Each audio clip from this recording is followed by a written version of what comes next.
All right, so the unelected fourth branch of government is now being aided and abetted by the Destroy Trump media, all in a massive effort to damage and destroy President Trump. Now, this week alone, we have seen unprecedented and potentially criminal leaks from the deep state to the liberal Washington Post. Now, the liberal smear machine is masquerading as a news outlet in their reporting, citing, of course, once again, anonymous sources that the special counsel is now investigating the president for possible obstruction of justice and that Robert Mueller is also looking into Jared Kushner's finances and business dealings. Okay, how is it possible that they dare to leak information almost every single day without any fear of consequences? And by the way, they're wrong so often. President Trump responding to that report today, tweeting, quote, "I am being investigated for firing the FBI director by the man who told me to fire the FBI director." That's a witch hunt. Now, the president, of course, is referring to the Deputy Attorney General Rosenstein, who, in a two-page memo, laid out the strongest case on why Comey needed to be fired. Now, Rosenstein, now he wants an investigation by the special counsel to investigate why the president fired Comey and whether or not this was the right thing to do. This is insanity. And by the way, the special counsel now has 13 attorneys, and on top of that, including Hillary Clinton's attorney and multiple attorneys that donated to both Obama and Hillary Clinton. Now, predictably, the Destroy Trump media, they're jumping all over this. They are, of course, hoping that it will lead to President Trump's downfall.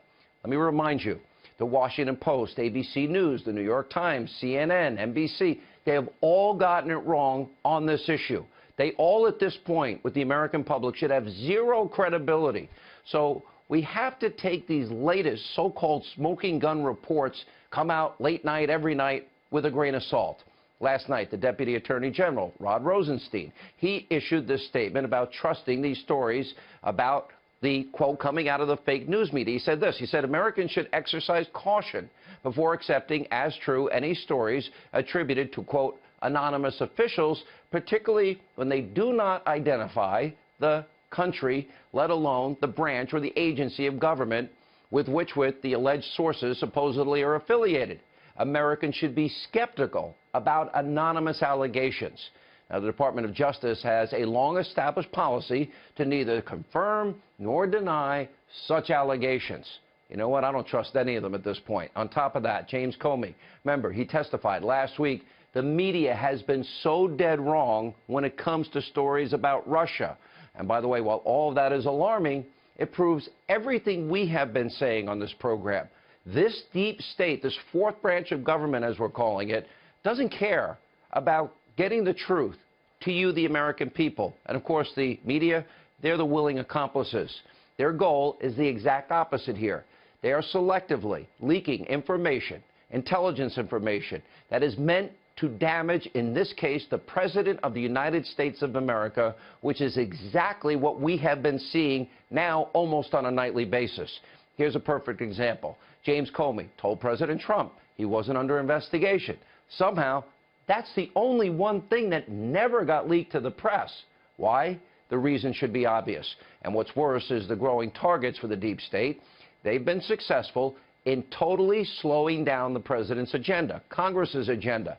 Now, so far, they haven't been able to stop him, which means the deep state is now going after anyone who's even close to the president, including his family and White House advisors. And by the way, even people in the media. The deep state now plans to create as much collateral damage as possible, targeting everyone and everyone from the president straight on down.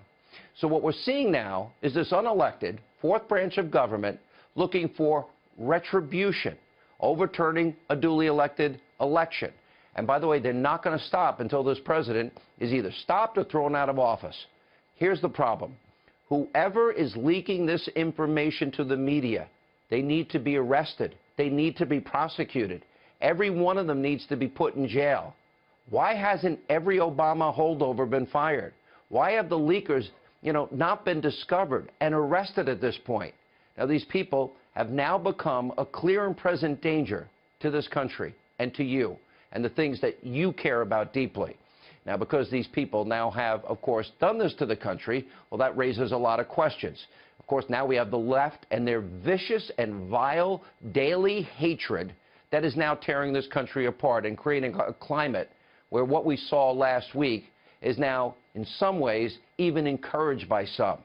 Now, last night's so-called show of unity, remember, I'm not falling for it, the kumbaya moment at the congressional baseball game, it was nothing more than an illusion. Now, this week's left-wing assassination attempt on these Republican lawmakers is the culmination of endless, vitriolic rage, animus, hatred towards the president and Republicans. I'm not saying anybody but this individual is responsible, but this atmosphere is so unhealthy. And those that are unhealthy, are they susceptible to potential influence of daily lies, misinformation, conspiracy theories? Remember this stunning video from this week.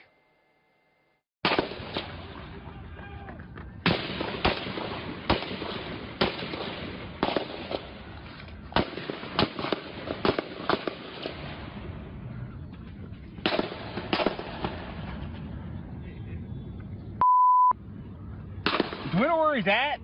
Do we know where he's at? Now, after everything that we have seen, can anyone say that they're surprised that a left-wing lunatic went on a shooting rampage? For example, just this week, an opening night performance, Shakespeare's Julius Caesar, New York City, of course, featured a Donald Trump look-alike, getting what? Savagely murdered. Then, of course, this most graphic example that we always warn you about before putting it up on the screen. Kathy Griffin, CNN host, posing like an ISIS fighter with a fake and bloody and severed head of President Trump. And that's just a few examples of this left-wing vitriol. Remember back in January, Madonna literally threatening, fantasizing about blowing up the White House. Remember this? Yes, I'm angry. Yes, I am outraged. Yes, I have thought an awful lot about blowing up the White House. Thought an awful lot about blowing up the White House. Now, leftists, Hollywood liberals, they aren't alone in viciously attacking the president. Then you got the Destroy Trump media. Now, for months, 11 months almost, they have done the exact same thing, if not a lot worse. Take a look at what so-called news looks like. It's real fake news, though. Take a look. I understand where you were coming from. I understand why you liked him. But this man is lying to you. Trump's critics, those who are worried about this president and this White House, saw a live special television event brought to you by narcissism, thin skin, chaos, and deeply personal grievances. This was a white lash. This was a white lash against a changing country. It was a white lash against a black president in part. And that's the part where the pain comes. When he said today, America first, it was not just the racial, I should say racial, the Hitlerian background to it. This is a very sad night for the country. You can't polish this turd. When he called you fake news, what if you had called him a fake president? He's there with his wife. He's there with his whole family. As I say, like the Romanovs. He's got Jared, who might be a part of this story, like hint, hint. And he's got his daughter Ivanka. It's like a traveling royal Romanov family. You can't defend what the President of the United States just said. If he took a dump on his desk, you would defend it. And now we're supposed to believe all these media folks and Democrats are preaching unity, but yet they have done nothing but smear, slander, besmirch this president for months. In case you forgot, take a look. This executive order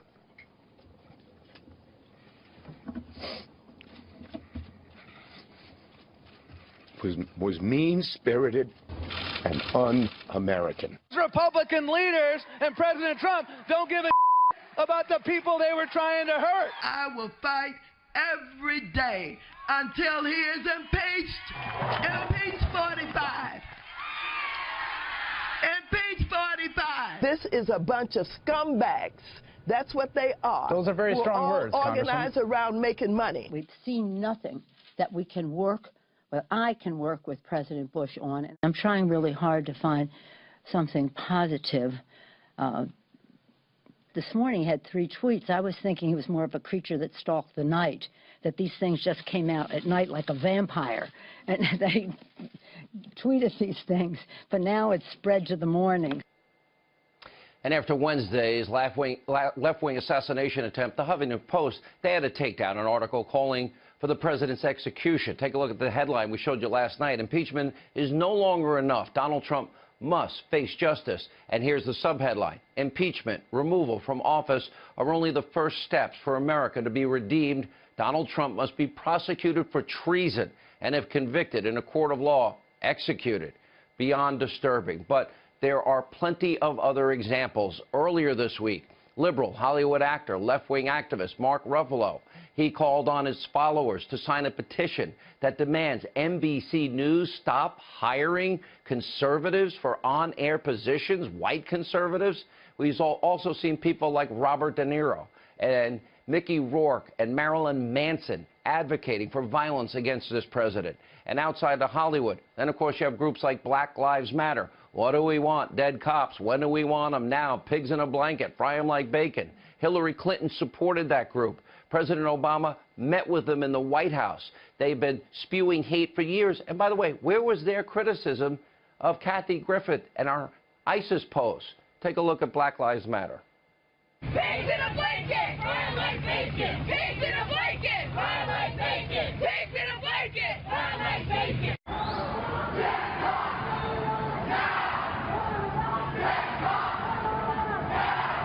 Also, we have all seen the out-of-control anger and rage that is springing up all over college campuses where, showing you video. Berkeley, California, early this year, protesters starting a riot. Why? Because a conservative was going to speak at the university, the home of the free speech movement? Now, while all these examples of hatred are shocking and alarming, they're not new. Now, the roots of the left's rage go back decades, if not further. In fact, it is part of the movement's DNA.